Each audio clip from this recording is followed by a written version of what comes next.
Hello guys, நம்ம இன்றைக்கி இந்த வீடியோவில் தாபா ஸ்டைலில் பன்னீர் மசாலா எப்படி செய்கிறதுன்னு சொல்லிட்டு பார்க்கலாம். பன்னீர் மசாலா செய்கிறதுக்கு தேவையான பொருட்கள் என்னென்னு சொல்லிட்டு பார்த்துக்கலாம். பன்னீர் வந்து 200 கிராம் அளவுக்கு எடுத்துக்கோங்க. பெரிய வெங்காயம் சின்ன சின்னதாக வந்து 2 இந்த மாதிரி கட் பண்ணி எடுத்துக்கலாம்.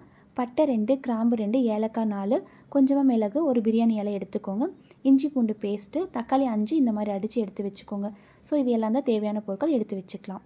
இப்போ பன்னீர் மசாலா வந்து செய்கிறதுக்கு பன்னீர் வந்து இந்த மாதிரி சின்ன சின்ன பீஸாக வந்து கட் பண்ணிக்கலாம். இப்போ பேனில் வந்து கொஞ்சமாக பட்டர் சேர்த்துக்கோங்க. பட்டர் நல்லா வந்து உருகி வர டைமில் இப்போ நம்ம கட் பண்ணி வச்சுருக்க பன்னீர் வந்து இதில் சேர்த்துக்கலாம்.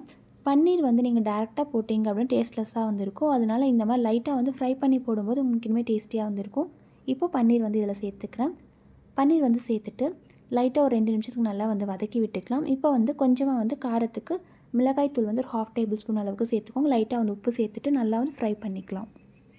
இப்போ இந்த மாதிரி நல்லா ஒரு 5 நிமிஷத்துக்கு நல்லா ஃப்ரை பண்ணிவிட்டு இதை ஒரு பிளேட்டில் வந்து ட்ரான்ஸ்ஃபர் பண்ணிக்கலாம். இப்போ பன்னீர் ஓரளவுக்கு நல்லா வந்து வதக்கிட்டோம். இப்போ வந்து ஒரு பேனில் வந்து கொஞ்சமாக வந்து எண்ணெய் சேர்த்துக்கோங்க. சமையல் எண்ணெய் சேர்த்துட்டு இதில் நம்ம எடுத்து வச்சுருக்க பட்டை, கிராம்பு, ஏலக்காய், குருமிளகு, அப்புறம் பிரியாணி இலை இதெல்லாம் போட்டு நல்லா வந்து லைட்டாக வந்து ஃப்ரை பண்ணிக்கலாம். இப்போ இதெல்லாமே ஓரளவுக்கு எண்ணெயில் ஃப்ரை பண்ணிவிட்டு இதில் வந்து நம்ம கட் பண்ணி வச்சுருக்க பெரிய வெங்காயம் சேர்த்துட்டு நல்லா வந்து வதக்கி விட்டுக்கலாம். வெங்காயம் சேர்த்துட்டு நல்லா வந்து வதக்கி விட்டுக்கணும். அதாவது லைட்டாக வந்து ப்ரௌன் கலரில் வர அளவுக்கு நல்லா வெங்காயத்தை வதக்கி விட்டுக்கோங்க. அடுத்து வந்து இஞ்சி பூண்டு பேஸ்ட் வந்து சேர்த்துட்டு ராஸ்மெல் போகிற அளவுக்கு நல்லா வந்து வதக்கி விட்டுக்கலாம். இப்போ ஓரளவுக்கு நல்லா வதங்கிடுச்சு. இப்போ அடுத்ததாக வந்து நம்ம அடித்து வச்சுருக்க தக்காளி வந்து இதில் சேர்த்துக்கலாம். தக்காளி சேர்த்துட்டு நல்லா மிக்ஸ் பண்ணி விட்டுக்கோங்க. ராஸ்மெல் போகிற அளவுக்கு 5 நிமிஷத்துக்கு நல்லா கொதிக்க வச்சுட்டு இதில் வந்து கொஞ்சமாக மஞ்சத்தூள் வந்து சேர்த்துட்டு கொஞ்சமாக வந்து உப்பு சேர்த்துக்கலாம். இப்போ அடுத்து வந்து 1 டேபிள் ஸ்பூன் அளவுக்கு வந்து மிளகாய்த்தூள் வந்து காரத்துக்கு நம்ம சேர்த்துக்கலாம்.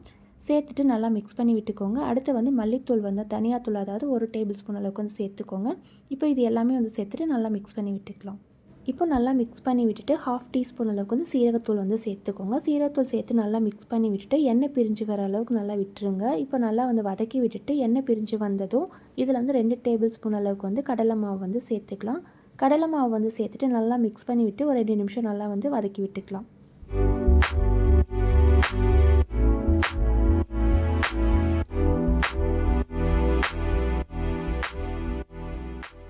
இப்போ நல்லா மிக்ஸ் பண்ணி விட்டுட்டு இதில் கொஞ்சமாக வந்து தண்ணி சேர்த்துக்கலாம். தண்ணி வந்து அளவாக சேர்த்துக்கோங்க, நிறையா சேர்த்த வேண்டாம். அளவாக சேர்த்துட்டு நல்லா வந்து மிக்ஸ் பண்ணி விட்டுட்டு ஒரு 10 நிமிஷத்துக்கு நல்லா வந்து ட்ரை ஆகிற அளவுக்கு நல்லா வந்து கொதிக்க வைக்கணும்.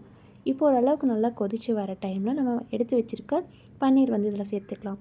நம்ம ஆல்ரெடி வந்து ஃப்ரை பண்ணி வச்சுருக்க பன்னீர் வந்து இதில் சேர்த்துட்டு நல்லா வந்து மிக்ஸ் பண்ணி விட்டுக்கோங்க.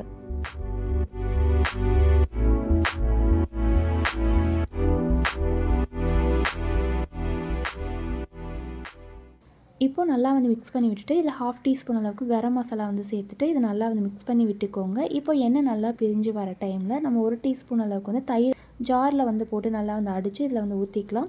அப்படி இல்லைன்னு நீங்கள் ஃப்ரெஷ் க்ரீம் கூட இருந்தால் நீங்கள் ஊற்றிக்கலாம். இப்போது இது எல்லாமே நல்லா மிக்ஸ் பண்ணி விட்டுட்டு நீங்கள் தேவைப்பட்ட லைட்டாக ஒரு 1/2 டீஸ்பூன் அளவுக்கு வந்து சர்க்கரை வந்து சேர்த்துக்கோங்க. ஸ்வீட்னஸ் வேணும் அப்படின்னு நீங்கள் தேவைப்பட்ட சர்க்கரை வந்து சேர்த்துக்கலாம். இப்போ இந்த தண்ணியெல்லாம் ஃபுல்லாக ஓரளவுக்கு ட்ரை ஆனதுக்கப்புறமா நம்ம வந்து இதில் கஸ்தூரி மேத்தி லீஃப் வந்து லைட்டாக வந்து சேர்த்துக்கலாம். ஸோ இப்போ ஃபைனலாக வந்து கஸ்தூரி மேத்தி லீஃப் வந்து போட்டுட்டு நல்லா வந்து மிக்ஸ் பண்ணி விட்டுக்கலாம். இப்போ தாபா ஸ்டைல் பன்னீர் மசாலா வந்து ரெடி ஆகிடுச்சு. இதை வந்து நீங்கள் சப்பாத்தி, நான், ரோட்டி இந்த மாதிரி வச்சு சாப்பிடும்போது நல்லாயிருக்கும். இதே மாதிரி நீங்களும் ட்ரை பண்ணி பார்த்துட்டு எப்படி இருக்குன்னு சொல்லுங்கள். மறக்காமல் இந்த வெண்ணிலா டிப்ஸ் சேனல் சப்ஸ்கிரைப் பண்ணிக்கோங்க. தேங்க்யூ.